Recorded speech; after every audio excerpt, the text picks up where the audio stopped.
আমরা নিরপেক্ষ নই, আমরা মুক্তিযুদ্ধের পক্ষে। শুধু দর্শক শ্রোতা, দৃষ্টিকোণ একাত্তরের পক্ষ থেকে আপনাদের স্বাগত জানাই। প্রতিদিন আসি, বিভিন্ন অতিথি নিয়ে আসি, আপনাদের সাথে কথা বলার চেষ্টা করি, কিন্তু প্রতিদিন একটু একটু করে মনটা আরো খারাপ হয়, আরো বিষণ্ণ হয়। আজকে যে বিষয়টি নিয়ে কথা বলবো, প্রথমে এটার একটা ভূমিকা দিতে চাই। আমি একটা কোটেশন দিয়ে আমি আমার বক্তব্য শুরু করতে চাই, আলোচনা শুরু করতে চাই। মানবতাই পরম ধর্ম। মানবতা, মানুষে মানুষে ভালোবাসা, সহমর্মিতা, মানুষের প্রতি মানুষের যে সম্মানবোধ, মানুষের প্রতি মানুষের প্রতি না, যে কোনো প্রাণীর প্রতি পৃথিবীতে যা কিছু আছে সব কিছু তো ঈশ্বর আল্লাহ স্রষ্টা তৈরি করেছেন। সবার প্রতি সবার যে আহ, একটা ভালোবাসা, সেটার নামই তো ধর্ম। সেটাই তো ধর্ম। তারপরে ব্যক্তিগতভাবে কে কোন ধর্মীয় চর্চা করবেন, আচার করবেন, অনুষ্ঠান করবেন, সেটা তার ব্যক্তিগত পরিচয়, সেটা তার নিজস্ব ব্যাপার। কিন্তু সব কিছু মিলিয়ে মানবিক গুণাবলী সম্পন্ন একজন মানুষই হচ্ছে মানবিক মানুষ। এত কথা কেন বললাম?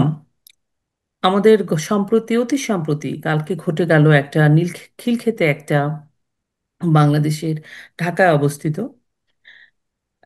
একটা মন্দিরকে, ওখানে ভিতরে যারা ধর্মচর্চা করছিলেন তাদেরকে রেখে ধর্মীয় এক মন্দিরকে ভেঙে ফেলা হলো। ওখানে মন্দিরের ভেতরে যে দেব দেবতা, ওনাদের উপাসনা করেন, যাদেরকে দেবতা, ধর্মীয় দেবতাদেরকে মাটিতে পড়ে আছে সেই ছবি পুরা পৃথিবী দেখলো। এবং দেখলাম যে যারা ওখানে উপাসনা করছিলেন তারা চিৎকার করে কান্না করছেন। আমার খুব খারাপ লাগছিল, কষ্ট লাগছিল, লজ্জা লাগছিল। আসলে আমাদের দেশে আমরা বলি সংখ্যালঘু। সংখ্যালঘু আসলে কারা? বাংলাদেশের মানুষগুলো।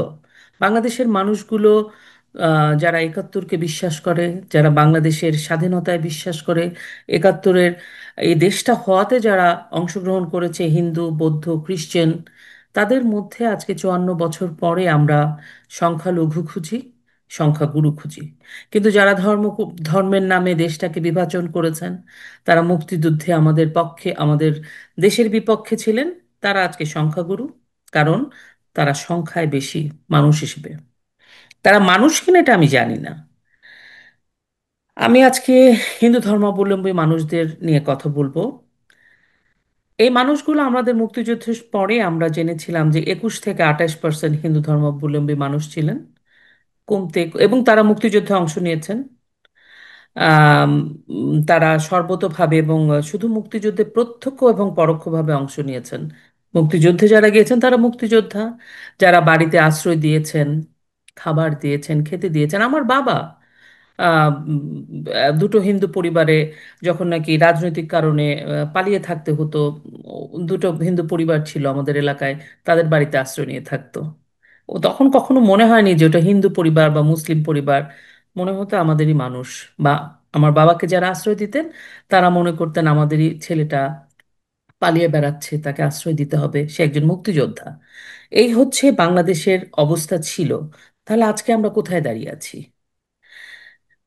আমার কাছে ইদানিং মনে হয় এই যে ভারত বিদ্বেষ, গত কিছু বছর যাবৎ ভারত বিদ্বেষ, ভারত বিদ্বেষ, ভারত বিদ্বেষের পেছনে কি আসলে ডক্টর ইউনূস হিন্দু নিধনে নেমেছেন?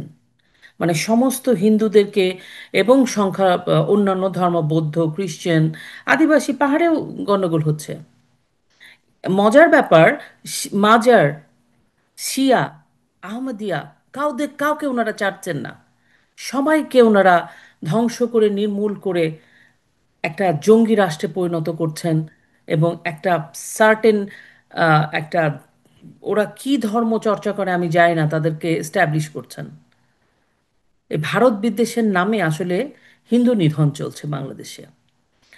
এই ভারত, বাংলাদেশের হিন্দুদের অবস্থা এমন হয়েছে, তারা না পাচ্ছে ভারতে আশ্রয়। আমি আমি অনেক খোঁজ নিয়েছি, অনেকের খবর নিয়েছি। ভারতে তারা ভালো নেই, কারণ ওটা তো তাদের দেশ না, তাদের দেশ বাংলাদেশ।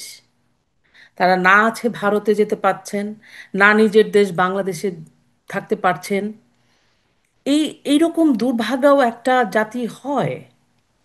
আমি আজকে সারাদিন আমি আমি ভাবছিলাম শুধু, কারণ আমি এই বিষয়গুলো নিয়ে অনেক বছর যাবৎ কাজ করি। সংখ্যালঘু নির্যাতন নিয়ে অনেক কাজ করি এবং তাদের কাজ করে আমি ভয়াবহ সব তথ্য পেয়েছি। আমি আমি জানি আমি আমার ভূমিকাটা অনেক লম্বা করে ফেললাম। এই বিষয়টা এতটাই কষ্টদায়ক ও এতটাই অমানবিক এবং এতটাই সত্য, যেটা শুরু করলে শেষ করতে করতে একটা মহাকাব্য রচনা হয়ে যাবে। কিন্তু হিন্দুদের দুর্ভাগ্যের কারণ, ফলাফল এবং তাদের অনিশ্চিত ভবিষ্যৎ, এবং যে শিশুটি আজকে রাতে একটা হিন্দু পরিবারে জন্ম নিল, তার কথা চিন্তা করে আমার আহ, আতঙ্কগ্রস্ত হচ্ছে আমি, যে বাংলাদেশে যে শিশুটি আজকে রাতে হিন্দু শিশুটি জন্ম নিল, তার আগামীটা কেমন হবে। শুধু দর্শক শ্রোতা, চলুন আজকে এই বিষয়টা নিয়ে কথা বলি। আমি বেছে বেছে দুজন হিন্দু মানুষকে এনেছি, যারা এখন আহ, যারা রাজনীতি সচেতন, যারা শিক্ষিত এবং যাদের সমাজে একটা অবস্থান আছে। হ্যাঁ, তারা দেশের বাইরে থাকেন। আমরা আজকে তাদের কাছ থেকে কিছু বিষয় জানার চেষ্টা করব। আমাদের সাথে যুক্ত হয়েছেন প্রথমবারের মতো ডক্টর সুশীতল সিং চৌধুরী এবং নিরঞ্জন সরকার বাচ্চু। নিরঞ্জন দা হচ্ছেন আমাদের একজন রাজনীতিবিদ, আর সুশীতল দাও রাজনীতি সচেতন মানুষ। সুশীতল দা, নিরঞ্জন দা, আপনাদেরকে দৃষ্টিকোণ একাত্তরের পক্ষ থেকে স্বাগত জানাই। আপনাকে ধন্যবাদ। আপনাকেও ধন্যবাদ। দাদা, আমি জানি আপনারা মানসিকভাবে ভালো নেই, শারীরিকভাবে কেমন আছেন? আসলে এখন তো আমাদের বয়স হয়ে গেছে, বৃদ্ধ হয়ে গেছি, কিন্তু মন তো আর বৃদ্ধ না। দেশের যে অরাজকতা চলছে তা তা দেখার পর আর শান্তিতে থাকার তো কোনো প্রশ্নই উঠে না। আমাদের প্রতিটা দিন যাচ্ছে এক একটা, আসলে সত্যিকার বলতে গেলে আমি তো একজন মুক্তিযোদ্ধা ছিলাম। 71-এর মুক্তিযোদ্ধা, আর 75-এর প্রতিরোধ যোদ্ধা। বঙ্গবন্ধু মারা যাওয়ার পর আমরা অস্ত্র হাতে তুলে নিয়েছিলাম, সেই কাজী সিদ্দিকীর নেতৃত্বে। আর তাদের যে কয়জন নিয়েছেন তার মধ্যে আমি একজন। সুতরাং বঙ্গবন্ধুর রাজনীতি আমার রক্তে। বাংলাদেশে সেই অসাম্প্রদায়িক চেতনা আমার প্রতিটি রক্তবিন্দুতে। সুতরাং যোদ্ধার মন এখন শক্তি কোলায় না, কিন্তু মনে তো মানে না। মনে হয় এখনো আবার প্রতিরোধে ঝাঁপিয়ে পড়ি, কিন্তু সেই শক্তি তো আমাদের নেই। যার জন্য অত্যন্ত অশান্তি এবং মানবিক দুশ্চিন্তার মধ্যে দেশটা কোথায় যাচ্ছে, এই দুশ্চিন্তার মধ্যে আমরা প্রতিটা দিন যাপন করছি। সুতরাং সত্যিকার ভাবে বলতে গেলে আমরা ভালো নেই। দাদার সাথে সুর মিলিয়ে বলছি যে আসলে আমরা ভালো নেই। জি, জি। বেসিক যে মানুষের নিড, স্বাস্থ্য, চিকিৎসা, বাসস্থান, এগুলা এখানে আছে, এবং এখন মনে হচ্ছে যে আমাদের সিদ্ধান্ত সঠিক ছিল যে দেশ ছাড়ার। আমি চলে আসছি, কিন্তু আমার নারী তো আজ বিপন্ন। সেই যে পরেশ, তার কি অপরাধ ছিল? সে একজন তার পেশাটা ছিল, সে ক্ষৌর কর্ম করত। নরসিংহ। হ্যাঁ, নরসুন্দর বাপ ছেলেকে ধরে একজন হুজুর প্রস্তাব দিল আপনি কনভার্ট হন। কেন? 18 কোটি 20 কোটি লোক আছে, আপনাদের তো আর লোকের দরকার নেই, আপনারা মানুষ হন। এই লোকটাকে কেন এই বৃদ্ধ বয়সে বলতে হবে যে কনভার্ট হন? এবং 10 টাকার জন্য উত্তম মধ্যম দিয়ে পুলিশের কাছে দেয়া হলো।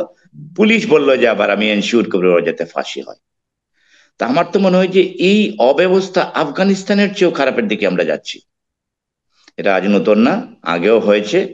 তবে আগে বিচারের একটা জায়গা ছিল, এই মব জাস্টিসটা ছিল না। হয়তো বিচার হয়নি। ভায়োলেন্স। আমি সেটা কিছুদিন আগে নিজুম মজুমদারকে একটা প্রশ্ন করেছিলাম এখানে একটা প্রশ্নোত্তর পর্বে, যে আপনাদের সময়ে কিন্তু আমাদের লোকজন বিচার পায়নি। পায়নি বলে আজকে হয়তো এরা প্রশ্রয় পেয়েছে। উনি সুন্দর উত্তর দিয়েছেন যে প্রক্রিয়াটা হয়তো স্লো ছিল, বাট ওয়াজ নোটেড। তো এখন তো আর কোনো বিচার টিচার কিচ্ছু নাই। হুম। ইউনুস শাহের আমল, যাকে যখন খুশি আপনি মেরে ফেলতে পারবেন, আপনি মন্দির ভেঙে দিতে পারবেন। আসেন না, আমরা একটা তালিকা করি, আমাদের সরকারি যত জায়গায় যত মন্দির আছে আমরা তুলে নেব। আমরা শান্তিপ্রিয় যে জনগোষ্ঠী, আমাদের লোকগুলাকে পৃথিবী ধারণ করবে, কারণ সনাতনীরা কিন্তু শান্তিপ্রিয় সমাজ। সারা পৃথিবী আমাদেরকে গ্রহণ করবে। আমরা উশৃঙ্খল সমাজ না।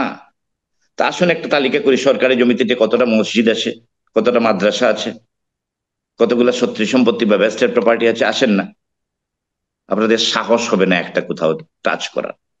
টাচ করলেন কোথায়? খিলকে দিয়ে এক্সপেরিমেন্ট করলেন। তবে আমি বলে রাখছি, এই দিন দিন নয়, আরো দিন আসবে। থ্যাংক ইউ আজকের চ্যানেলকে আমাদের কথা বলার সুযোগ করে দেওয়ার জন্য। Thanks again. ধন্যবাদ দাদা। আমি নিরঞ্জন দা দিয়ে শুরু করি।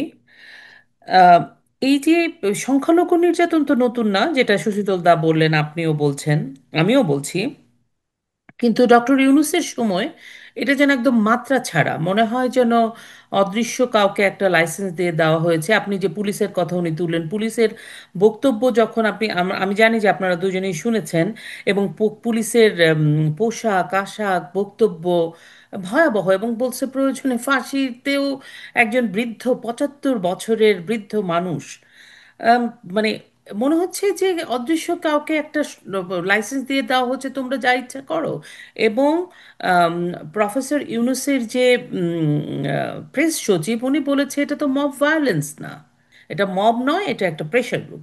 তার মানে এই যে লাইসেন্স দিয়ে দেওয়াটা, এই যে একটা অবস্থা, এই অবস্থাটাকে আপনি কিভাবে বিশ্লেষণ করছেন? আপনার কি মনে হয়? দেখুন, এই সম্পর্কে একটু পিছনে যেতে হয়। জি। আজকে যে এই যে আমি ওনাকে ডক্টর বলতে রাজি না, জি। কারণ একটা ডক্টরেট যে ডিগ্রিটা একটা মানুষের পায়, উনি তো মানুষ জাতি না, উনি একদম পিশাচ একটা লোক। সে সুটেড বুটেড একটা চরম জঙ্গি মানুষ, যে তার ভিতরে আমি প্রথমেই বলছিলাম, অনেক দিনের আগে থেকে আমি কথাটা চিন্তা করে দেখেছি, আমরা বাঙালি, উনি তো বেসিক্যালি বাঙালিও না।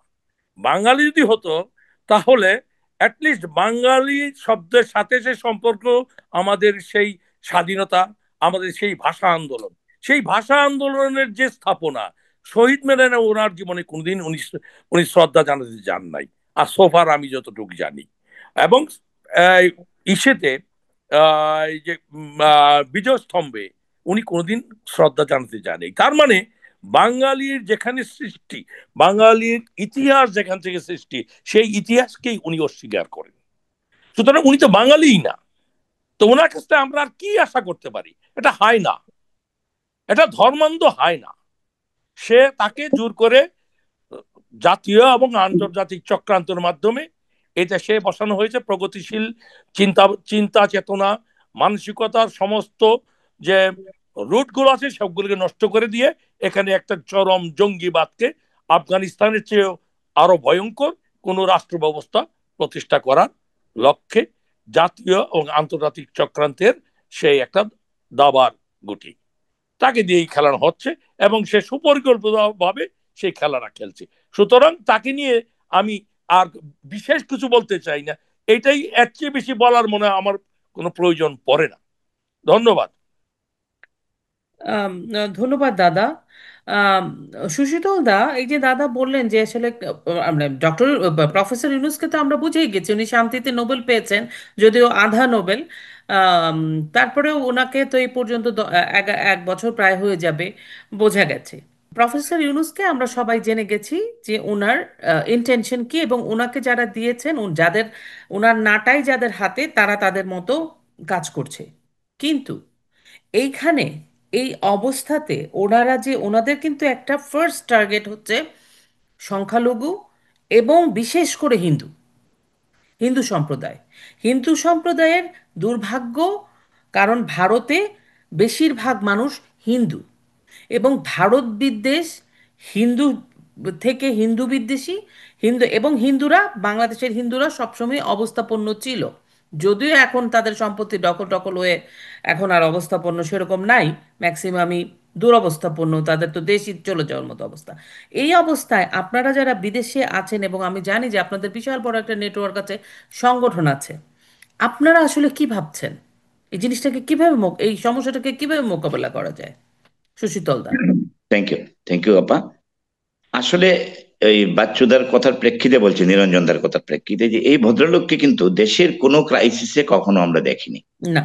We never seen him it any crisis of the country. জি। জোর জঞ্জা জলোচ্ছ্বাস হঠাৎ করে উড়ে এসে উনি ওই যে মেটিকুলাস ডিজাইন শব্দটা ওর মুখেরই বলা, সে ডিজাইনের মাধ্যমে সব মুছে দিয়ে নাও ইজ এন হিরো। আমার তার চেয়ে বেশি অপরাধী মনে হচ্ছে আমাদের সেনাবাহিনী প্রধান ওয়াকারকে। হুম, আমি জানি না নাটকটা কি, এখানে ভালোবাসার কোনো বিষয় না। He failed to save the nation and the people, failed and failed. হুম। এবং এই একটা ব্যর্থ বাহিনী কিভাবে জাতিসংঘে কাজ করতে পারে কিনা এটা নিয়েও আমাদের কৌতূহল আছে। We might go to the international level. How, if they can not save people's life in my own country, how they can serve internationally to save other people? আজকে সামরিক বাহিনী যদি সহায়তা করতো আজকের দিনটা আসতো না। তো ইউনুসের যতটুকু দোষ আজকের ওয়াকার সহ এই গঙে আমি সমভাবে দায়ী বলে মনে করি। এখানে হাইড অ্যান্ড সিকের কোনো বিষয় না, আমাদের কান্নার জায়গা কোথায় আমরা গিয়ে বলবো? আমরা ইদানিং কালে আমরা একটা সংগঠন রিপ্রেজেন্ট করছি, বা নিরঞ্জন দা এবং আমি, এবং আমাদের সাথে কয়েক হাজার আছে। আমরা এখানে 3টা ডিমনস্ট্রেশন করেছি regarding the minority atrocities in Bangladesh, পার্লামেন্টে করেছি, এবং 10জন এমপি আমাদের সাথে সহমর্মিতা প্রকাশ করেছেন অফ অল দ্য পার্টিস। আমরা ভারত সরকারের কাছে আমাদের সংখ্যা লঘুদের বা মানুষকে সেভ করার জন্য একটা আবেদন জানাবো। কারণ জাতিসংঘ। সংখ্যালঘু কিন্তু শুধু আমরা না, সুস্থ মানুষ যারা ওই দেশে আছে সবাই সংখ্যালঘু, জানোয়ার এবং রাজাকাররা আজকে সংখ্যাগুরু। আমি দায়িত্ব নিয়ে বলছি, এই অবস্থা চলতে থাকলে কোনো সুস্থ মানুষ দেশে থাকতে পারবে না, হিন্দু মুসলমান নির্বিশেষে। জানোয়ারের আবাসস্থল হবে আমার বাংলাদেশ। কাজেই আমরা আন্তর্জাতিক পর্যায়ে বিভিন্ন লেভেলে এখানে আমরা পার্লামেন্টে এটা তোলার চেষ্টা করব, ভারত সরকারকে জানাবো, save my people, save our country, very simple. Sushital দা, একটু আমি অ্যাড করছি। আপনারা তো তারপরেও কিন্তু এই যে আমাদের প্রভু, উনি চিন্ময়, হ্যাঁ, হ্যাঁ, চিন্ময় প্রভুর বিষয়টা তো চিন্ময় আমরা প্রভু। ভুলেই গেলাম। হ্যাঁ, তারাও না, ভুলে গেল, আমরাও ভুলে গেলাম। না, আমরা তো ভুললে চলবে না। কিন্তু ওনার সাফারিংস তো উনি করছে। উনি Exactly. মানবতার পাশে দাঁড়াতে গিয়ে ওনার সাফারিংস তো উনি করছে, এবং উনি যেহেতু আম, একটা দর্শনের ফলো করতেন, তো ওনার খাবার দাবার শারীরিক অবস্থা সবকিছু মিলে উনি খুব খারাপ আছেন। তো তার মানে কি 10-11 মাস 1 বছরের কাছাকাছি হয়ে গেল। আপনারা কি মানে এগিয়েছেন যে না, আমরা আপনার যেমন আপনারা যখন একটা ডাউন টাউনে টরন্টোর করলেন, ওখানে কিন্তু আমি গেছি, বহু লোক এসেছিল, এবং হুম। আপনারা অটোয়াতে করলেন সেটাও আমরা জানি। কিন্তু এর পরে কি আপনারা একটু প্রোগ্রেস করতে পেরেছেন নাকি এই যে দেখেন একের পর কি এক কিন্তু হয়ে যাচ্ছে? হ্যাঁ, এই ওই সেই লাস্ট জন্যই আমরা 14 দিন। তুলসী কাবাডের সাথে যোগাযোগের চেষ্টা করছি। জি। ওই পর্যন্ত তার আগে যোগাযোগ ছিল, ইদানিংকালে সে দায়িত্ব নেওয়ার পরে আর আমরা আগাতে পারিনি, but we are in process. আমরা নরেন্দ্র মোদীর সাহায্য চাইবো, জি। বিজেপি সরকারের সাথে যোগাযোগ করছি, and চিন্ময় প্রভু has to get it back, even instead of Yunus, very simple. তা আমার প্রশ্ন হচ্ছে যে আপনারা ভারতের সাথে করছেন সেটা ঠিক আছে, এছাড়া অন্য কোনো দেশ, ইউরোপিয়ান আমাদের ইউনিয়ন, আমাদের রাশিয়া? এখান থেকে আমাদের এখান থেকে তো করাই হচ্ছে। আমাদের 10জন এমপি সহায়তা করেছে, সলিডারিটি প্রকাশ করেছে, even both the party, position opposition. আমরা আমেরিকার সাথে যোগাযোগ করছি, তারপরে ভারতের সাথে করব, এবং internationally we are connected to other countries to what to do for the next drive. এখন এখন সেশন বন্ধ আছে আমাদের পার্লামেন্টে। তো এই সেপ্টেম্বরের সেশন করলে ওখানে আমরা একটা ডিমনস্ট্রেশনের জন্য উই আর প্রসিডিং। গ্লোবালি যতটুকু চাপ দেওয়া দরকার will do it, very simple. এবং ফসল আজও কালুক আসবেই। কোনো অপরাধী প্রায়শ্চিত্ত ছাড়া কিন্তু কোনো অপরাধী মুক্ত হয় না, ভেরি সিম্পল। প্রকৃতি তার নিজের গতিতেই এটা করবে, আপনি আমি হয়তো we are the ways to proceed on. ধন্যবাদ দাদা। দাদা, নিরঞ্জন দাকে বলছি, আহ, সুশীতল দার কাছ থেকে একটা তো আনসার পেলাম যে আপনারা এক ধরনের মানবাধিকারের, এটা তো মানবাধিকার, বিকজ আসলে শুধু তো হিন্দু সম্প্রদায় না, বাংলাদেশি যারা মুক্তিযুদ্ধের পক্ষে সবাই আজকে কোণঠাসা। আপনি দেখলেন না একদম আমাদের সিইসি কে গালে জুতা মেরে মেরে কিরকম একটা করলো।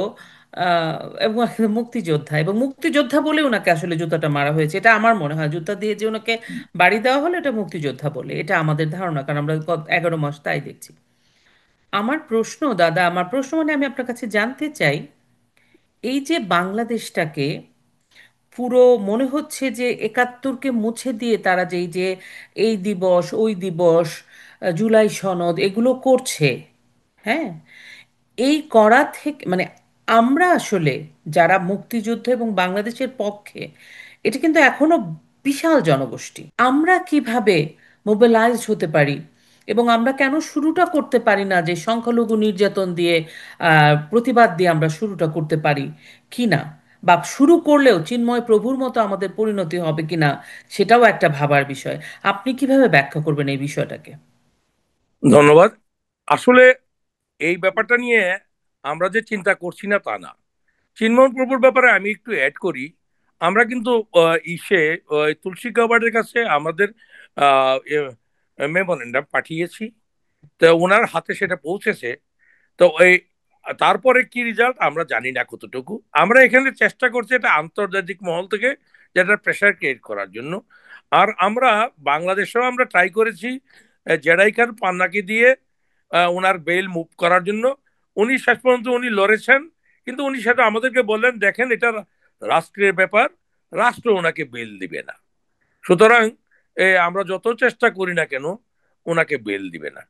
সুতরাং আমরা চেষ্টা করে যাচ্ছি, প্রেশার ক্রিয়েট করছি যাতে একটা আহ, এই বর্তমান অবৈধ সরকার, আমি এই সরকারকে সরকার বলি না, অবৈধ যে দখলদারি, দখলদার, আমি সরকারও বলি না, দখলদার, তো এদেরকে হটানোর জন্য যে আপনি এটা বললেন, আমাদের মধ্যেও একটা মুক্তিযুদ্ধের চেতনাকে কেন্দ্র করে একটা আহ, আন্দোলন দাঁড়া করাতে হবে, সেটা সমস্ত শ্রেণীর জনগণকে নিয়ে। সুতরাং সে তাদেরকে উদ্বুদ্ধ করার জন্য পলিসি যদি বর্তমান বর্তমান যে নেতৃবৃন্দ আছে তারা যদি একটা পলিসি আমাদের কাছে আহ, প্রণয়ন করে, জনগণের কাছে ছাড়ে, যেটা যেটা আজকে মুক্তিযুদ্ধের পক্ষের শক্তিকে একত্রিত করার যে একটা আহ, পরিপূর্ণ একটা রূপ, সেই রূপটা যদি আজকে প্রকাশ করতে পারে, তাহলে আমরা যেমন বসে আছি, আমাদের মাননীয় সভানেত্রী, আমাদের আহ, মাননীয় শ্রদ্ধেয় প্রধানমন্ত্রী, ওনার কাছ থেকে একটা কর্মসূচি পাওয়ার জন্য আমরা এখন সঠিকভাবে এখনো সে ধরনের কর্মসূচি পাচ্ছি না, যে আওয়ামী লীগ সহ আজকের প্রগতিশীল রাজনীতিবিদরা তারা কি ধরনের পদক্ষেপ নিচ্ছেন। আমরা যেহেতু একটা সহায়ক শক্তি, আমরা প্রবাসে থাকি, আমরা তাদেরকে সহায়তা করতে পারবো, কিন্তু আমরা তো তাদেরকে সেখানে প্রত্যক্ষ কোনো ভূমিকা রাখতে পারবো না। তো আমরা পরোক্ষ ভূমিকা রাখতে পারবো বিভিন্নভাবে, তাদেরকে সাহায্য সহযোগিতা করা, আন্তর্জাতিক মহলে একটা চেতনা তৈরি করা, একটা একটা জনমত তৈরি করা, এগুলো আমরা করতে পারবো, আমরা আমাদের যথেষ্ট সাহায্য করব। কিন্তু আমাদের দেশীয় রাজনীতিতে যারা আজকে রাজনীতির কর্ণধার হবেন কি আছেন, তাদের কাছ থেকে একটা সঠিক সিদ্ধান্ত আমাদের অত্যন্ত অত্যন্ত প্রয়োজন। তা না হলে এর মধ্যে যদি আমরা সেই সেই প্রোগ্রাম না পাই, তাহলে ইতিমধ্যে কিন্তু তারা বেশ অর্গানাইজ হয়ে গেছে সেই আজকের স্বাধীনতা বিরোধী, বাংলাদেশ বিরোধী শক্তিগুলো, যে এই ধর্ম বিরোধী শক্তিগুলো, যারা আজকে এই মানবতা বিরোধী শক্তিগুলো, তারা আজকে কিন্তু প্রবল আকারে বাংলাদেশের প্রত্যেকটা সেক্টরে তারা আজকে দখল করে আছে। যে কারণে আজকে যদি আইন ব্যবস্থা বলেন, আজকে শিক্ষা ব্যবস্থা বলেন, আজকে নিরাপত্তা ব্যবস্থা বলেন, এবং সামরিক বাহিনী বলেন, সমস্ত সমস্ত জায়গায় তাদের পদচারণা প্রচন্ডভাবে পরিলক্ষিত হচ্ছে। তো দাদা, দাদা একটু আমি আপনাকে এখানে থামাচ্ছি, কারণ আমি আজকে যে বিষয়টা নিয়ে কথা বলতে এসেছি, পার্টিকুলারলি সংখ্যালঘু নির্যাতন, এবং নির্যাতন করতে করতে এমন অবস্থা হয়ে গেছে তারা ধর্মীয় প্রতিষ্ঠান, মন্দির, সেটাকে উচ্ছেদ করে দিল। যদিও আমি জানি, আপনারা সবাই জানেন, বহু মসজিদ আছে, প্যাগোডা নাই কিন্তু মসজিদ আছে যেগুলো সরকারি জমির উপরে, বাসা বাড়ি আছে সরকারি জমির উপরে, রেলের জমির উপরে, ওগুলো কোনো কিছুতে হাত দেয় না, হাত দেওয়ার সাহসও নেই, এবং হাত এভাবে দেওয়াও যায় না আসলে। আহ, তাহলে শুরুতে এটা স্থাপনা শুরু হওয়ার আগে এটাকে বন্ধ করতে হতো।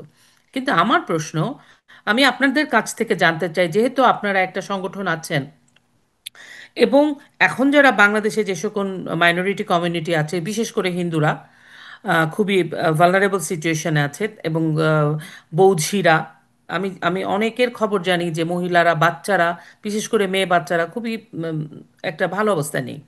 এই অবস্থায় এখন কিন্তু ক্ষমতায় কাছাকাছি এবং শক্তিশালী অবস্থায় আছে বিএনপি। আমি ডাইরেক্টলি আপনাকে একটা প্রশ্ন করি দাদা, আপনি যেহেতু রাজনীতির মানুষ, আপনাদের কি কখনো মনে হয়েছে বাবু গয়েশ্বরচন্দ্র রায় তার পুত্রবধূ নিপুণ রায় বা যারা, এবং এরকম অনেক হিন্দু আছে যারা জানি, যারা ইউনূস সরকারের সাথে হাত মিলে এও বলেছে বাংলাদেশে কোনো হিন্দু নির্যাতন হয়নি গত 10 মাসে। আমি আর নাম বলছি না। আপনারা কি কখনো মনে হয়েছে ওনাদের সাথে একটু কমিউনিকেট করি, করে বলি অ্যাটলিস্ট আপনারা আপনাদের এই মানুষগুলোকে সেভ করুন?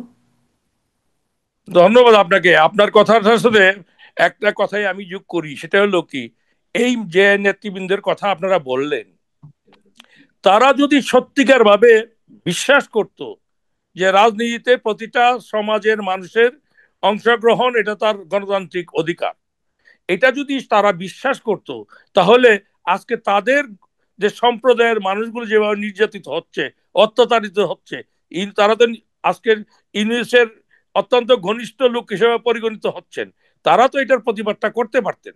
তারা কিন্তু তার প্রতিবাদ করছেন না। তার মানে ওনারাও ইউনিসের মতবাদের সাথে তাদের সাথে আহ, একত্রতা ঘোষণা করছে তারা। আজকে জিনিসটা হলে কি, সর্বকালে ইতিহাসে সবসময় দেখা গেছে এই গয়েশ্বরদের মতো লোক সবসময় ছিল, যে কারণে আমরা বাঙালিরা 200 বছর আমরা কিন্তু ইংরেজদের প্রধানত ছিলাম। এই এই ধরনের বাঙালিদের কারণেই কি ছিলাম, এই গয়েশ্বরদের জন্যই ছিলাম আমরা। তারা যদি আজকে, হ্যাঁ, ভিন্ন মতের রাজনীতি করতে পারে সবাই, এটা তাদের গণতান্ত্রিক অধিকার, কিন্তু তার নিজের অস্তিত্ব, নিজের নিজের যে পরিচয়, সেই পরিচয় বিলীন দিয়ে রাজনীতি করার তো কোনো মানে নেই। তারা আজকে সেই পরিচয়টাকে তারা তাদের তাদের কায়িক স্বার্থের কারণে তারা এটাও বিসর্জন দিতে চলছে। তাদের সাথে আমাদের যোগাযোগ, আমি এই ব্যাপারে একটু যোগাযোগ করেছিলাম বাংলাদেশে বর্তমানে জগন্নাথ হল অ্যালুমনি অ্যাসোসিয়েশন প্রেসিডেন্ট যে তপন মজুমদার, ওনার সাথে যোগাযোগ করার পরে দিয়ে আমার সাথে সরাসরি কথা হয় নাই, আমি একজন রিপ্রেজেন্টেটিভ পাঠিয়েছিলাম, কারণ উনি আমার ব্যক্তিগত পরিচিত ছিল হল লাইফে, ঢাকা বিশ্ববিদ্যালয়ে পড়ার সময় ওনার সাথে পরিচিত ছিল আমার। তো ওনাকে পাঠানোর পরে বাংলাদেশে নাকি এই ধরনের কোনো ঘটনাই ঘটছে না, সে বলছে এই ধরনের কোনো ঘটনাই নাকি ঘটে নাই, এটা সব ইন্ডিয়ার প্রপাগান্ডা। এখন আজকে যে এই যে, এখন তো প্রতিটা মানুষই সাংবাদিক, কারণ সবার কাছে একটা ক্যামেরা আছে, যখন যা হচ্ছে সেটা সেটা তুলে পোস্ট করে দিচ্ছে, সুতরাং এইগুলো হাইড করার মতো কিছু না। এখন তারা যদি ও অন্ধ অন্ধ হয়ে চোখ বন্ধ করলে তার প্রলয় বন্ধ হয় না, এখন যদি তারা মনে করে চোখ বন্ধ করলেই কিছু মনে থাকবে না, তার তো তা সারা পৃথিবীর মানুষ দেখছে, সারা দেশের মানুষ দেখছে কি ঘটতে চলছে বাংলাদেশে। আর এটার জন্য একটা সত্য কথা, সুশীতল কথাটা বলছে, এই দিন দিন নয়, আরো দিন আছে, দিন আসবে, দিন আসবে। কিন্তু বাংলাদেশের আজকে মানুষের যে অবনতি, নৈতিক অবনতি হচ্ছে, সেই অবনতিটার জন্য আমি খুব বেশি চিন্তিত। মানুষ আজকে তার মানবিক যে চরিত্র, সেই চরিত্র থেকে সরে গিয়ে এখন শয়তান চরিত্রের দিকে ধাবিত হচ্ছে। আজকে যারা ইসলামের দোহাই দিয়ে যারা এই কর্মগুলো করছে, আসলে ইসলাম তো এই কথা বলে না, ইসলামের কোথাও এই কথা লেখা নাই। আজকে যদি ইসলাম সত্যিকার ভাবে আপনি পালন করেন, তাহলে ইসলামের সাথে এটার অত্যন্ত সাংঘর্ষিক এদের কর্মকাণ্ড, যারা এটা সত্যি ইসলাম ধর্মকেও বিতর্কিত করছে। বিতর্কিত করছে। সুতরাং এখন আমি আমার আপনার প্রশ্নের উত্তরে আমি এতটুকুই বলবো, আমরা যারা বাইরে প্রবাসী থাকি, আমরা আমাদের সাধ্যমতো বিভিন্ন আঙ্গিকে, যেমন যেসব হিন্দু পরিবারগুলো গুলো ক্ষতিগ্রস্ত হচ্ছে, অত্যাচারিত হচ্ছে, তাদেরকে কিছু আর্থিক সাহায্য আমরা অলরেডি পাঠিয়েছি, আরো আহ, পাঠানোর ইচ্ছা আছে যেটুকুগুলো হচ্ছে, কিন্তু তা দিয়ে তো আর আমাদের হবে না। এই মূল লক্ষ্য, যে সেই লক্ষ্যটা তো পূরণ হবে না, কিন্তু তাদেরকে সাময়িকভাবে একটু সাহায্য করার মতো আমরা চেষ্টা করতেছি এবং ভবিষ্যতে করে যাব। আর তার সাথে সাথে রাজনৈতিকভাবে যদি কোনো কর্মসূচি আসে আমাদের কাছে, এই হায়নাদের হাত থেকে এই দেশকে, আমার মাতৃপ্রিয় মাতৃভূমিকে রক্ষা করার জন্য যদি কোনো কোনো কোনো প্রয়োজন পড়ে, আমরা আমরা সেইভাবেই তার সেই আমরা দাঁড়াবো, আবার সেই 71-এর মতোই আবার আমরা অস্ত্র তুলে ধরবো। আমরা বিদ্ধ হতে পারি, কিন্তু আমাদের মনোবল এখনো আছে 71-এর মতো অস্ত্র ধরে নিয়ে এই হায়নার দলকে, এই রাজাকার দলকে, এই রক্ত পিপাসুদেরকে আমরা এই দেশ থেকে বিদায় করবই। এটা আমাদের প্রতিজ্ঞা, এটাই আমাদের শপথ। আহ ধন্যবাদ দাদা। সুজল দা, আপনাকে আমার একটা প্রশ্ন আছে। সেটা বলেন। হচ্ছে এই যে বয়স্ক 75 বছর বয়স্ক একজন মানুষকে আহ, জেলে নিয়ে গেল তার ছেলে সহ, তার ছেলের পুত্রবধূর কান্না দেখছিলাম। এবং ভয়াবহভাবে ওসি যেসব কথা বলছিলেন, তার একটাও যদি ওসি, এটা এখন তো তাদের হাতে সমস্ত কিছু, অ্যাট্রোসিটির চূড়ান্ত। তো এই অবস্থায় ওনাদের তো, এবং ওনার যে আহ, অবস্থা দেখলাম যাদেরকে নিয়ে গেলেন, তাদের অবস্থাপন্নও না। এই অবস্থায় তাদের কোনো উকিল ধরা বা তাদের পক্ষে আইনি লড়াই করা, কে লড়বে আইন? এবং তাদের পাশে দাঁড়ানো এই পরিবারগুলো যাদের এখন আইনি সহায়তা দরকার এবং সাথে সাথে নিরাপত্তা দরকার, আমি আপনার কাছে দুইটা প্রশ্ন করব। এই ব্যাপারে কি আপনারা কিছু ভেবেছেন? এক। আর দ্বিতীয় প্রশ্ন হচ্ছে, সেটা খুবই গুরুত্বপূর্ণ। আমরা শুরুতে যখন নাকি ইউনূস শাহীর আমল শুরু শুরু হলো, হিন্দুদের উপর নির্যাতন, ধর্ষণ, সম্পত্তি দখল এগুলো যখন হলো, তখন ভারতকে দেখলাম খুব হম্বিতম্বি করলো, I am sorry to say. তারপরে, এবং ভারতের দুইটা বড় রাজনৈতিক দল, পশ্চিমবঙ্গের একজন প্রধান মুখ্যমন্ত্রী মমতা ব্যানার্জি, ওনার সম্পর্কে এক ধরনের কথা প্রচলিত আছে যে উনি উনি ভোট ব্যাংকের জন্য মুসলিমদের পাশে বা মুসলিমদের মদদ দিচ্ছেন। আবার বিজেপি হিন্দুত্ববাদী দল, কিন্তু ওনাদের হম্বিতম্বি সারা মাঝখান থেকে আমার দেশের মানুষগুলো ওই হম্বিতম্বির কারণে মনে হয় আরো বেশি নির্যাতিত হচ্ছে। এটা আমরা সাধারণ মানুষ যারা বাইরে থেকে বুঝতে পারছি। এই দুইটা বিষয়কে আপনি কিভাবে মানে দেখছেন? এক, আইনি সহায়তার ব্যাপারে কি আপনাদের এই সংগঠনগুলো যারা বিদেশে আছেন তারা কি সাহায্য করছেন বা করার কথা ভাবছেন? করলে কিভাবে করবেন? আর ভারতের এই বিষয়টা আসলে ভারত আমাদেরকে আদৌ কি কোনো, অ্যাটলিস্ট হিন্দু মানুষগুলোকে, সংখ্যালঘুদেরকে পাশে দাঁড়ানোর জন্য আসলে কি করছেন? এই দুটো বিষয় জানতে না, চাই। থ্যাংক ইউ, সুন্দর প্রস্তাব। তবে ওই আইনি সহায়তার বিষয়টা আমরা ভাবছি না, যে তা না ভাবছি। আমরা যেটা এখানে পান্নার সাথে কথা বলবো, লোকগুলাকে রক্ষা করব। আর্থিক সহায়তা অবশ্যই correlated, will do that too. এবং মানবিক যতটুকু সহায়তা করার দরকার, legally will do it, number one. আর ভারতের বিষয় যেটা, it's a matter of international politics. কারণ আমরা ট্রাম্পকে যেভাবে আশা করেছিলাম, আপনারাও দেখছেন ট্রাম্প কিন্তু সেভাবে রেসপন্স করছে না। Lots of politics and dirty politics are দেয়ার।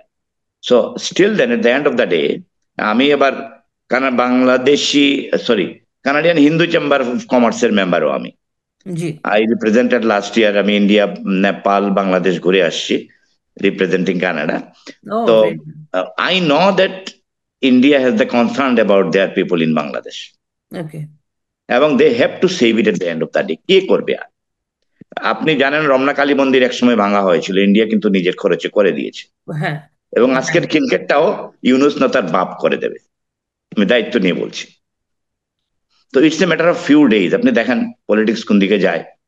কারণ অন্তর যদি অপরিষ্কার থাকে, আপনি দাঁড়াতে পারবেন না। কিসের উপর ওরা দাঁড়াবে? দেশ আমার, মুক্তিযুদ্ধ আমাদের, স্বাধীনতা আমাদের, উইল রান দ্য শো। আর গয়েশ্বর এবং একটা কথা আমি অ্যাড করি বাচ্চুদের সাথে, এই যে কি নাম, নিতাই রায়, জি। এরা কিন্তু এদের পারিবারিক ভাবে এদের পরিবারের বাইরে আত্মীয়তাও করতে পারেনি। সো দে আর আচ্ছা। With them, they are with them. এবং জামাত এবং বিএনপির মধ্যে I don't find any differences. আমরা দেখেছি না। ওই 2001-এর সময়ের, বিএনপির সময়ের তাণ্ডব। সো, এবং ওই দলের কোনো নেতৃত্বই এখন নাই। আজকে দেখলাম এক ভদ্রলোক বলছে 17 নম্বর leader in in in main queue now. তো ওদের থেকে আশা করার কিছু নাই। যা হওয়ার, global nonsense will be fixed globally. আমি সার কথা যদি বলি, global nonsense will be fixed globally, সে ঠিক হবে। এটাই প্রকৃতির হিসাব। আমাদের সীমিত সাধ্য অনুযায়ী আমরা মানুষকে বাঁচানোর চেষ্টা করব। থ্যাংকস। আহ, খুবই মানে অ্যাটলিস্ট আপনারা দুজনই আমাদেরকে একটা ধারণা দেওয়ার চেষ্টা করলেন। আপনি বলেছেন যে মন্দির ইউনুসের বাপও এসে করে দিবে। আমি করে আসলে দেব। মন্দির মন্দির মসজিদ, আমি ব্যক্তিগতভাবে মন্দির, মসজিদ, প্যাগোডা, গির্জা সব কিছুকেই আমি সম্মান করি। আবার সবার উপরে আমি মানুষকে রাখি। আর ভাঙতে হলে ইউনুসের চট্টগ্রামের বাড়িটা ভাঙতে হবে। এটা হবে 32-এর উত্তর, এবং হবেই আজও কালো। হয়তো আমরা এই থাকবো যে না, মানুষগুলা দাদা, এটা হবেই।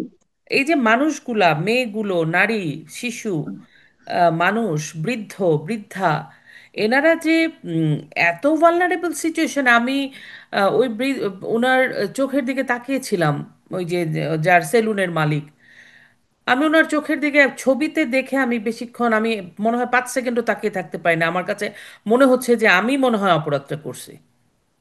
বিং এ মুসলিম, আমি একটা মুসলিম পরিবারে থেকে জন্মেছি, আমার কাছে মনে হচ্ছে আমি বোধহয় অপরাধ করেছি, আমি অপরাধী এরকম লাগছিল আমার কাছে। Just I am being a Muslim. So এই এই দায় তো আমি নিব না। কিন্তু আমাদের আসলে ইউনাইটেড হতে হবে। আমি মনে করি আপনি ঠিকই বলেছেন। আমি খুব মানে খুব সুচিন্তিতভাবে আজকে আমি দুইজন হিন্দু মানুষ এনেছি। আমি একজন মুসলিম, একজন হিন্দু মানুষ আনতে পারতাম, কিন্তু আমি ইচ্ছা করে আপনাদের দুইজনকে এনেছি। কারণ আমি আপনাদের কথাটা শুনতে চেয়েছি।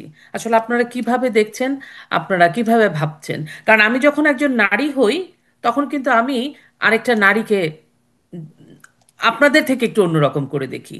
একটা থাকে না স্বজাতি বা একই রকম একটা ব্যাপার, সেটাকে আমরা কিভাবে মোকাবেলা, একজন নারীর পাশে আমি সব সময় দাঁড়াবো, সবার আগে দাঁড়াবো। একজন শিশুর পাশে আমি দাঁড়াবো সবার আগে, এবং আমি একজন একটু অ্যাড দুর্বলের করি পাশে আপনার দাঁড়াবো। সাথে, একটু অ্যাড করি জি। যে আমাদের আরেকটা পরিচয়, যেটা যেটা আপনারও একই পরিচয়, আমরা আগে মানুষ তারপরে হিন্দু। আপনি তারপরে আগে হিন্দু, মানুষ তারপরে মুসলমান। মুসলমান। মানুষ তাই যদি তো। আগে মানুষ হয়ে ধার্মিক হয় তাহলে কিন্তু প্রবলেম থাকে না। আর ওই প্রবলেম জানোয়ার গুলো আগে ধার্মিক হয়েছে আর মানুষ হওয়ার সুযোগ নাই। না। ভেরি এবং সিম্পল। হ্যাঁ, কিছুদিন আগে ইস্তেমা হলো, ইস্তেমাতে দুই গ্রুপে মারামারি হয়ে গেল। ওটা তো মুসলমানদের ব্যাপার ছিল, কিন্তু আমি আমি আমরা এখান থেকে বসে দেখলাম।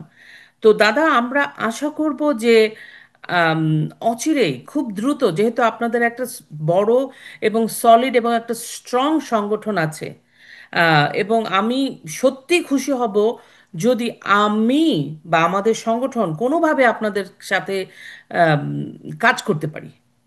কারণ আমাদের এই মানুষগুলোর পাশে দাঁড়ানো ভীষণ প্রয়োজন। মানে প্রতিটা দিন যাচ্ছে, ওই যে বললাম, আজকে যে কন্যা শিশুটি বাংলাদেশে জন্মেছে, হিন্দু, বৌদ্ধ, খ্রিস্টান, ইভেন দ্য প্রগতিশীল মুক্তিযোদ্ধার সন্তান, মুক্তিযোদ্ধার নাতি, তার ইয়া, আগামী 5 বছর পরে কি হবে তার? এক্স্যাক্টলি, মনে এক্স্যাক্টলি। বলে না, জন্মই আমার আজন্ম, কি যে পাপ।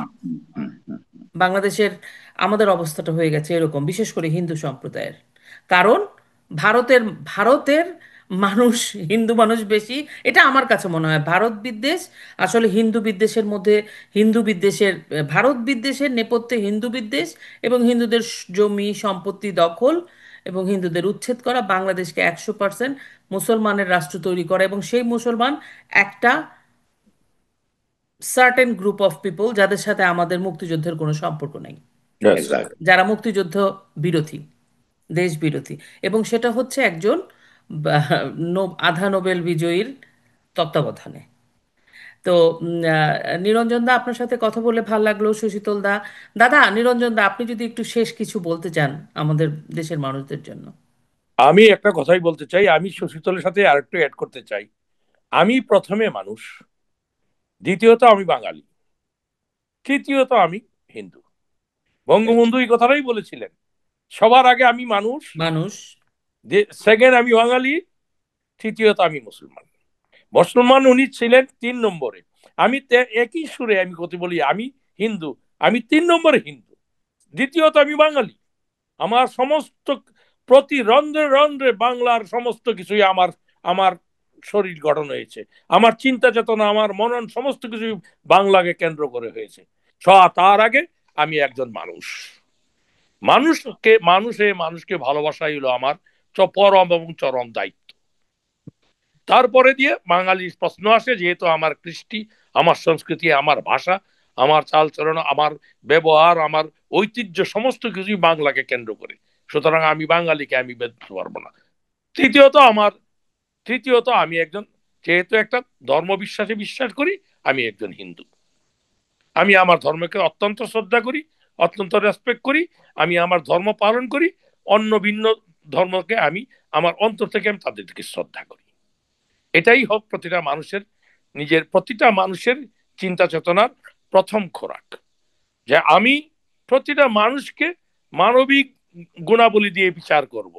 তাহলেই পৃথিবীর মধ্যে সবচেয়ে আগে শান্তি নেমে আসবে। ধর্মের হানাহানি কোনোদিনই শান্তি আনতে পারে না, কোথাও আনতে পারে নাই, কোনোদিন হয় নাই। ইতিহাসের পাতা ঘাটলে এটার কোথাও নজির আপনি পাবেন না যে ধর্ম দিয়ে পৃথিবীতে কোথাও শান্তি আনা গেছে। শান্তি আনতে গেলে একটা মাত্র উপায়, সেটা হলো ভালোবাসা। মানুষের মানুষের মধ্যে বন্ধন, ভালোবাসার বন্ধন, হৃদয়ের বন্ধন, এই বন্ধনটা যখন হবে তখন অন্যান্য সমস্ত যে বাধা বিপত্তি আছে সেগুলো সরে যাবে। সুতরাং আমরা চাই প্রগতি মনা মানুষ যারা, মুক্ত মনের মানুষ যারা, যারা ভবিষ্যতে আহ, আলোর পথের দিশারি, যারা আজকে অসাম্প্রদায়িক চিন্তা করে, তারা আমরা যেন সর্বক্ষেত্রে আমরা আমাদের আওয়াজ তুলি, আমরা ধীরে ধীরে একত্রিত হই, একত্রিত হয়ে যেন এই এই যে হায়নার দলকে, যারা আজকে দেশটাকে কুরে করে খাচ্ছে এবং একটা দেশকে এক প্রচন্ড রকমের একটা আহ, ধর্মীয় রাষ্ট্র বানানোর যে পায় তারা করছে, তাদেরকে যেন আমরা সমুচিত শিক্ষা দিতে পারি। এটা হলো আমাদের সকলের প্রতি আমার আহ্বান। আর আপনি বললেন, আপনারা কিন্তু সবসময় আমাদের সাথে স্বাগতম, নিরঞ্জন জানে, এবং আপনাদের মতো উদার মানসিকতার মানুষদের আমাদের খুবই বেশি প্রয়োজন। আপনাদেরকে আমাদেরকে পথ দেখাতে পারবেন, আমাদেরকে আহ, আমাদের দৃষ্টিভঙ্গির মধ্যে যদি কোনো ভুল ভ্রান্তি থাকে তাহলেও আমরা শুদ্ধ দিতে পারবেন। সুতরাং আপনাদের সাহচর্য আমাদের একান্তভাবে আমাদের সংগঠনের প্রয়োজন। আপনারা সবসময় ওয়েলকাম। আমি সবার কাছে আপনাদের চ্যানেলে যে যে অনুষ্ঠানগুলো আপনারা করছেন এবং তাতে এদেশের, আমার দেশে এবং বিদেশের সমস্ত প্রগতিমনা মানুষের মনে যে আপনারা একটা স্থান করে নিয়েছেন, সবার কাছে আমার অনুরোধ, আসুন আমরা সবাই আজকের এই দিন আমরা এগিয়ে যাই সংঘবদ্ধভাবে, ঐক্যবদ্ধভাবে, যে একটা সুনির্দিষ্ট লক্ষ্য নিয়ে, যে মুক্তিযুদ্ধ চেতনাকে বাঁচাতে হবে, এই দেশটাকে বাঁচাতে হবে, অসাম্প্রদায়িক দেশটাকে, অসাম্প্রদায়িক দেশটাকে আমাদের রক্ষা করতে হবে, সোনার বাংলাকে সোনা দিয়ে সোনার মতো করে তুলতে হবে। সবাইকে ধন্যবাদ, আপনাকেও ধন্যবাদ। ধন্যবাদ দাদা। সুচিতল দা, আপনি আমি কিছু বলুন। হ্যাঁ, ছোট্ট করে একটু অ্যাড করব। আমি খুব আশাবাদী মানুষ। আপনি, আমি সহ, নিরঞ্জন দা সহ আগামী 16 ডিসেম্বর আমরা বাংলাদেশে উদযাপন করব। জয় বাংলা। জয় বাংলা দাদা। আপনারা হঠাৎ করে এত তাড়াতাড়ি আমাদেরকে সময় দিয়েছেন, সেই জন্য দৃষ্টিকোণ একাত্তরের থ্যাংক পক্ষ ইউ, থেকে থ্যাংক ইউ। কৃতজ্ঞতা জানাই। শুধু দর্শক শ্রোতা, আশা করি আমাদের বিজ্ঞজনদের কথা আপনাদের ভালো লেগেছে। এই যে একটা বাংলাদেশে হচ্ছে, প্রথমেই তারা বললেন যে তারা আমাদের সংবিধান ফেলে দিবেন, কারণ সংবিধানে আছে জাতীয়তা, আহ, গণতন্ত্র, ধর্মনিরপেক্ষতা এবং সমতা। সামাজিক সমতা। এবং এই যে আমাদের অসাম্প্রদায়িক বাংলাদেশ, এবং আমাদের সংবিধানের প্রতিটা লাইনে লাইনে জনগণই সকল ক্ষমতার উৎস। এবং সেখানে বঙ্গবন্ধু বলেছেন, আমি প্রথমে মানুষ, দাদা বললেন, তারপরে আমি বাঙালি, তারপরে আমি মুসলমান। মানে একটা অসাম্প্রদায়িক কি সুন্দর বাংলাদেশ আমাদের। চলুন আমরা আমাদের দেশটাকে রক্ষা করি। এই যে উগ্র সাম্প্রদায়িক জঙ্গি উত্থান ঘটেছে ইউনূসের নেতৃত্বে, একে মোকাবেলা করতে হলে আমাদেরকে সবাইকে একত্রিত হতে হবে, সে একাত্তরের মতো। আমরা পারবো, অবশ্যই আমরা জয়ী হব। আপনারা ভালো থাকবেন, সাবধানে থাকবেন, আপনার প্রতিবেশী হিন্দু, বৌদ্ধ, খ্রিস্টান, নারী, শিশু সবার দিকে খেয়াল রাখবেন। কোনো বিপদ দেখলে সবাই একসাথে ঝাঁপিয়ে পড়বেন। আপনাদের নিরাপদ সুস্থতা কামনা করি। জয় বাংলা, জয় বঙ্গবন্ধু।